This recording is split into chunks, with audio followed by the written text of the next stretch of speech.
नमस्कार दोस्तों।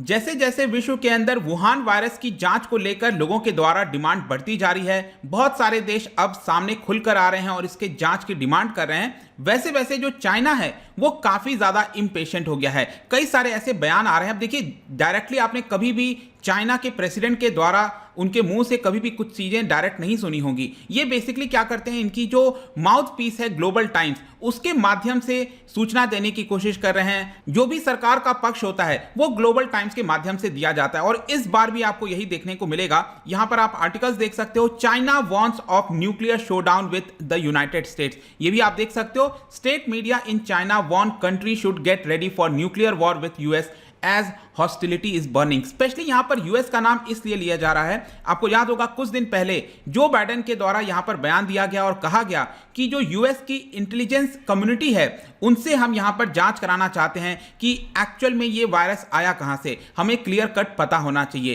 तो इसी के बारे में हम जानेंगे कि एग्जैक्टली चाइना के द्वारा क्या बोला गया है, उनके ग्लोबल टाइम्स के द्वारा क्या बोला गया है। चलिए इसके बारे में हम जानते हैं। प्लस यहां पर जो न्यूक्लियर से रिलेटेड चीजें हैं वो भी मैं आज आपको बताने वाला हूं इस वीडियो के एंड में, तो काफी कुछ जानने को मिलेगा। अगर आप यूपीएससी की तैयारी कर रहे हैं तो इसके बारे में सारी जानकारी आपको डिस्क्रिप्शन में मिल जाएगी, वहां से आप हमारे ऐप को भी डाउनलोड कर सकते हैं। एग्जैक्टली हुआ क्या है, जो चाइनीज गवर्नमेंट की माउथपीस न्यूज़पेपर है, आप देख सकते हो ग्लोबल टाइम्स, इनके द्वारा रिसेंटली एक आर्टिकल आया था, आप देख पाएंगे, cornerstone of China's strategic deterrence against the US, more nuclear missiles and warheads. तो यहां पर ज्यादा से ज्यादा न्यूक्लियर मिसाइल्स और वॉरहेड्स की बात कही गई है। तो बेसिकली इस पूरे आर्टिकल में यह बताया जा रहा है कि यूएस के साथ जो थ्रेट है वो चाइना का बढ़ते जा रहा है और यहां पर हाई इंटेंसिटी शोडाउन हो सकता है। मतलब जो वॉर की सिचुएशन है उस तरह की सिचुएशन आ सकती है जिसके अंदर न्यूक्लियर वेपन्स भी इन्वॉल्व हो सकते हैं। तो इसी को लेकर यह पूरा आर्टिकल लिखा गया। अब एग्जैक्टली इसके अंदर क्या बोला गया है वो मैं आपको पहले बता देता हूं।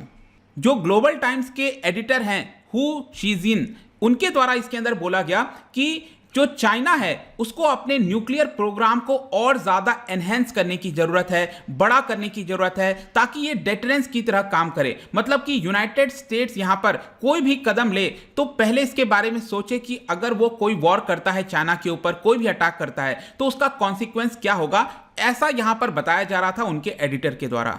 साथ ही साथ देखिए उनका क्या यहां पर सेंटेंस आया है, we must be prepared for an intense showdown between China and to the US. और उनका यहां पर यह कहना है कि चाइना के पास जो नंबर ऑफ न्यूक्लियर वॉरहेड्स है, मैं भी आपको सारे आंकड़े बताऊंगा कि किस देश के पास कितने हैं, लेकिन चाइना के पास जितने भी वेपन्स हैं न्यूक्लियर से रिलेटेड उसकी क्वांटिटी कई गुना ज्यादा कर देनी चाहिए। मतलब चाइना यहां पर क्लियरली कह रहा है कि हम आगे आने वाले फ्यूचर में जो इसकी संख्या है, न्यूक्लियर की क्वांटिटी है, उसको हम काफी बड़ी मात्रा में बढ़ा सकते हैं। और इसका मेन मकसद इस आर्टिकल के अंदर यह बोला गया है कि यूएस के अंदर जो एलाइड्स हैं, जो उसके बारे में देखते हैं, न्यूक्लियर वेपन से रिलेट करते हैं, वो कभी भी अगर चाइना के ऊपर वॉर करने की सोचते हैं तो वो यहां पर शिवर हो जाए। मतलब कि वो इस तरह के थॉट लाने से पहले उनको पता होना चाहिए कि चाइना की तरफ से भी काफी बड़ा वॉर हो सकता है। और इसी के लिए इस पूरे आर्टिकल में बोला गया है कि यहां पर हमारे लिए अर्जेंट नीड है बहुत सारी चीजों की यूएस के साथ, अगर हमें चीजों को कन्फ्रंट करना है। लेकिन जो सबसे इंपॉर्टेंट चीज है वो ये है कि जो न्यूक्लियर वेपन्स हैं उनकी संख्या बढ़ाई जाए और इसी के साथ साथ जो मिसाइल्स हैं, अब देखिए न्यूक्लियर होना सिर्फ यही काफी नहीं होता है, क्योंकि आपको पता होगा कि चाइना और यूएस का अगर आप डिस्टेंस देखोगे तो बहुत ज्यादा दूर है। तो उस न्यूक्लियर वेपन को वहां तक पहुंचाना, उस पूरे डिस्टेंस के लिए मिसाइल्स की काफी ज्यादा आवश्यकता होगी। तो यहां पर जो एक्सट्रीम लॉन्ग रेंज मिसाइल्स होते हैं, हाई सर्वाइवल कैपेबिलिटीज वाले मिसाइल्स होते हैं, उनकी आवश्यकता पड़ेगी। और इसके लिए चाइना के पास आपको पता होना चाहिए डोंगफेंग 41, ये आप देख सकते हो, इस तरह का आपको मिसाइल मिलेगा, इसको DF-41 कहते हैं। ये काफी लंबे दूरी तक जा सकता है। इनफैक्ट मैं आपको इसकी डिस्टेंस अगर बताऊं चाइना और यूएस की, तो कम से कम आप 11-12 हजार किलोमीटर के आसपास देख सकते हो। तो यहां पर इसको जरूरत है कि उतने बड़े दूरी तक मिसाइल जो है वो जा सके और न्यूक्लियर अटैक कर सके। इस तरह के संकेत इस पूरे आर्टिकल्स के अंदर देने की कोशिश की गई है। And this is the cornerstone of China's strategic resilience, ये यहां पर क्लियरली बताया जा रहा है। और सिर्फ ऐसा नहीं है कि DF-41, इसके अलावा और भी कई सारे मिसाइल जैसे JL-2 हो गया, JL-3 हो गया, ये काफी बड़ा बैकबोन का काम कर सकते हैं। और जो एडिटर है उनका यह कहना है कि अगर इतनी सारी चीजें हमारे पास हो जाएंगी तो जो भी डिफरेंसेस हैं यूएस के साथ उसको हम काफी हद तक बातचीत से भी सुलझा सकते हैं। मतलब कि यूएस जो है वो फिर सोचेगा, वो उसको डर लगेगा कि अगर वो अटैक करता है तो उसका कॉन्सिक्वेंसेस बहुत ज्यादा हैवी हो सकता है। We need to use our strength and the unbearable risk they would face. तो यहां पर क्लियरली इस पूरे आर्टिकल्स में बोल दिया गया है, मतलब कि आप कह सकते हो कि जो भी ग्लोबल टाइम्स में आता है वो चाइना की सरकार के द्वारा ही इनडायरेक्टली बोलने की कोशिश की जा रही है, और यहां पर क्लियर थ्रेट दिया जा रहा है यूएस को कि अगर हमारे ऊपर कोई भी प्रेशर अगर आप डालोगे, यहां पर किसी भी प्रकार का वॉर करोगे, तो उसका कॉन्सिक्वेंस बहुत ज्यादा बुरा होगा। अब देखिए ये इतना ज्यादा सिग्निफिकेंस क्यों हो जाता है, इसका सिग्निफिकेंस क्या है? जैसे कि मैं आपको स्टार्टिंग में बता रहा था, यूएस के प्रेसिडेंट जो बाइडेन के द्वारा ऑर्डर किया गया है कि जो भी कोविड-19 का वायरस इमर्ज हुआ है उसके बारे में पता लगाया जाए। क्या ये एनिमल सोर्स से हुआ है, क्या ये लैब में बना है, जो भी है इसके बारे में पता लगाना है। इसके साथ साथ जो WHO है उससे भी यहां पर जवाब मांगा जा रहा है। बहुत सारे देश यहां पर, जैसे यूरोपियन यूनियन के अंदर अगर आप देखो कई सारे देश हो गए, यूके हो गया आपका, वो अब यहां पर डिमांड कर रहे हैं कि जो मिस्ट्री है वो जल्द से जल्द सुलझाई जाए, क्योंकि ऑलरेडी 3.5 मिलियन से ज्यादा लोगों की मृत्यु हो चुकी है पूरे विश्व के अंदर। और यहां पर इनफैक्ट आपको याद होगा WHO गया भी था आपका चाइना प्रोब करने, लेकिन वो 1 साल के बाद गया था, 1 साल से भी ज्यादा 13-14 महीने के बाद गया था जब ये इमर्ज हुआ था, जिसकी वजह से ऐसा कोई कंक्लूसिव एविडेंस सामने निकलकर नहीं आ पाया। और यहां पर इल्जाम भी लगे थे चाइना के ऊपर कि वो ट्रांसपेरेंट नहीं हो रहा है अपने एक्टिविटी में। तो चलिए ये तो पूरी चीजें हो गई, लेकिन हमारे लिए यहां पर आप समझना जरूरी है कि ये अगर हम यूएस और चाइना की बात करते हैं तो उनके पास कितने न्यूक्लियर वॉरहेड्स है, क्योंकि इस पूरे आर्टिकल्स में क्या बताया गया है, यही बोला गया है कि चाइना को अपनी न्यूक्लियर कैपेबिलिटी बढ़ानी होगी। उसका यह कारण यह है, जो आप देख पाओगे इस मैप के अंदर आपको क्लियरली देखने को मिलेगा कि सबसे ज्यादा न्यूक्लियर वेपन्स अगर इस समय हम देखें, ये 2020 का आंकड़ा है, यहां पर रशिया के पास सबसे ज्यादा आपको देखने को मिल रहा होगा 6375, उसके बाद यूनाइटेड स्टेट्स 5800। अगर हम चाइना की बात करें तो ये तीसरे नंबर पर है, लेकिन इसके पास बहुत कम है, अराउंड 320 न्यूक्लियर वॉरहेड्स। लेकिन यूजुअली ऐसा भी बताया जाता है कि it's not about numbers, it's about एक तो क्वालिटी होनी चाहिए, प्लस यहां पर एक बार न्यूक्लियर वॉर होता है तो फिर नंबर्स बहुत ज्यादा डिसाइड नहीं करते, क्योंकि कुछ ही अगर अटैक किया जाएगा न्यूक्लियर वॉर की वजह से तो बहुत सारे डिस्ट्रक्शंस हो जाते हैं। इसकी वजह से नंबर से ज्यादा यहां पर बाकी चीजें मैटर करती हैं। लेकिन स्टिल इस पूरे आर्टिकल में बार बार यही कहा गया है कि चाइना को अपने जो नंबर्स हैं, न्यूक्लियर वेपन्स हैं, उसकी संख्या बढ़ानी होगी। यहां पर क्लियरली आपको दिख रहा होगा चाइना बहुत कम है। इनफैक्ट अगर आप पूरे विश्व का जोड़ लोगे, पूरे विश्व में जितना है ये करीब 13,500 न्यूक्लियर वॉरहेड्स देखने को मिलेंगे, जिसमें 90% संख्या अकेले रशिया और यूनाइटेड स्टेट्स के पास है। और इसके अंदर भी अगर आप देखो 13,500 में से 9,500 ऐसे हैं जो कि मिलिट्री सर्विस के अंदर हैं, और बाकी के जो है उनको यहां पर डिस्ट्रॉय करना है अलग अलग ट्रीटीज के अकॉर्डिंग। लेकिन बाकी देशों का भी अगर आप चाहो तो यहां पर देख सकते हो, भारत के पास 150 है, पाकिस्तान के पास 160, इजराइल के पास 90 बताया जाता है, कहा जाता है कि उनके पास भी है, बाकी फ्रांस, यूनाइटेड किंगडम।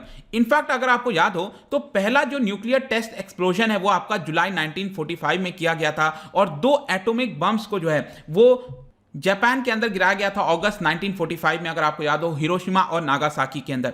और इसको देखते हुए जाहिर सी बात है जो यूएसएसआर है, सोवियत यूनियन, वो यहां पर परेशान हो गया और 4 साल के अंदर उसने भी कंडक्ट कर दिया। 1949 में उसके पास भी कैपेबिलिटी आ गई थी। और फिर क्या था उसके बाद, जो बाकी के परमानेंट मेंबर्स हैं यूनाइटेड नेशंस के, यूनाइटेड किंगडम, फ्रांस, चाइना को भी 1964 में भी इसकी कैपेबिलिटी मिल गई थी। अब जब सारे परमानेंट मेंबर्स के पास ये न्यूक्लियर वेपन्स आ गया तो इनको लगा कि अब हमें यहां पर एक ट्रीटी कर देनी चाहिए, क्योंकि ये नहीं चाहते हैं कि बाकी देशों के पास न्यूक्लियर वेपन आए। और इसी को देखते हुए 1968 में एक काफी इंपॉर्टेंट ट्रीटी आती है जो आज हम कहते हैं नॉन प्रोलिफरेशन ट्रीटी, NPT। और फिर 1996 में एक और ट्रीटी लाया जाता है, न्यूक्लियर टेस्ट बैन ट्रीटी। और ऑब्वियस सी बात है भारत ने और कई सारे देशों ने साइन नहीं किया, मैं आपको बताऊंगा। लेकिन यहां पर अगर हम NPT की बात करें, नॉन प्रोलिफरेशन ट्रीटी, इसका क्या कोई इंपैक्ट हुआ है? अगर आप देखो यहां पर 1968 में ये NPT साइन होता है, यहां पर आप क्लियरली देख पाएंगे मैप में NPT साइन होता है। तब तक ऑलरेडी जो न्यूक्लियर वॉरहेड्स अगर आप देखोगे तो 40,000 के करीब पहुंच गया था। उसके बाद से अगले 30 वर्षों में, अगले 20-30 वर्षों में ये दुगुना, ऑलमोस्ट डबल हो गया था। ये आप देख पाओगे 70,000 को भी ये क्रॉस कर गया था 1990 आते आते। लेकिन उसके बाद कई सारे और ट्रीटीज लाए गए थे, स्टार्ट 1 हो गया, स्टार्ट 2 हो गया, और जो लेटेस्ट है न्यू स्टार्ट, इसके ऊपर मैंने एक MCQ भी बनाया, आपको सॉल्व करना। लेकिन यहां पर अब जाकर फाइनली जो है वो लगातार इसमें कमी देखने को मिली है, और अभी करीब 13,500 के आसपास, जैसे मैंने आपको बताया। जहां तक भारत पाकिस्तान और इजराइल का सवाल है, इन्होंने कभी भी एनपीटी को साइन नहीं किया है, हम इसको अभी भी नहीं मानते हैं। इराक की जहां तक बात है, इराक को अक्सर बताया जाता है कि सद्दाम हुसैन के समय 1991 का जब समय चल रहा था, पर्शियन गल्फ वॉर, उस समय कुछ सीक्रेट न्यूक्लियर प्रोग्राम चलाया गया था, लेकिन ऐसा कोई बहुत सक्सेसफुल नहीं हुआ आगे चलकर। जहां तक नॉर्थ कोरिया की बात है, आजकल इसी की चर्चा होती है कि नॉर्थ कोरिया यहां पर अटैक कर देगा, ट्रम्प थे तो काफी ज्यादा होता था। तो एनपीटी इन्होंने विड्रॉ कर लिया, पहले ये साइन कर चुके थे लेकिन 2003 में इन्होंने विड्रॉ कर लिया, और आजकल तो ये लोग हर दिन कुछ ना कुछ नया टेस्ट करते ही रहते हैं। तो लेट्स सी कि अब क्या होता है। यहां पर देखने वाली बात होगी, जो भी यहां पर चाइना अपने ग्लोबल टाइम्स के जरिए जो भी संकेत देने की कोशिश कर रहा होगा, जो भी है यूएस को, अब क्या चाइना अपने न्यूक्लियर वेपन्स को बढ़ाएगा नहीं बढ़ाएगा, ये तो समय बताएगा। बट आई होप कि इस वीडियो के माध्यम से आपको यहां पर जो भी चल रहा है न्यूक्लियर थ्रेट को लेकर आपको जानने को मिल गया होगा। जाने से पहले एक इंटरेस्टिंग क्वेश्चन आपके लिए लेकर आया हूं। न्यू स्टार्ट, देखिएगा यहां पर मैंने आपको बताया था कई सारे ट्रीटीज हैं, राइट। यहां पर स्टार्ट 1, स्टार्ट 2, फिर न्यू स्टार्ट आया था अप्रैल 2010 में। क्या आप मुझे बता सकते हो जो न्यू स्टार्ट ये न्यूक्लियर आर्म्स कंट्रोल एग्रीमेंट है, ये कौन से देशों के बीच में है? यहां पर 4 ऑप्शन है। इसका जो राइट आंसर होगा आपको पता ही है, मेरे इंस्टाग्राम पर तो मिलेगा ही। अगर आप वहां पर नहीं हो कोई बात नहीं, टेलीग्राम से भी ले सकते हैं इसका राइट आंसर। मैं कई सारे एमसीक्यूज यहां पर डालता रहता हूं, स्टोरीज के फॉर्म में आप जाकर प्ले कर सकते हो। बाकी अगर आप इसको पीडीएफ चाहिए, बाकी सोशल मीडियाज पर जुड़ना चाहते हैं तो जुड़ सकते हैं। और अगर आपको इकोनॉमिक्स पढ़ना है, कोई भी एग्जाम की प्रिपरेशन कर रहे हैं, तो आप हमारे वेबसाइट विजिट कर सकते हैं या फिर ऐप को डाउनलोड कर सकते हैं। आई होप कि ये वीडियो आपको पसंद आया होगा। मिलता हूं आपसे next time. Till then, thank you very much, see you soon.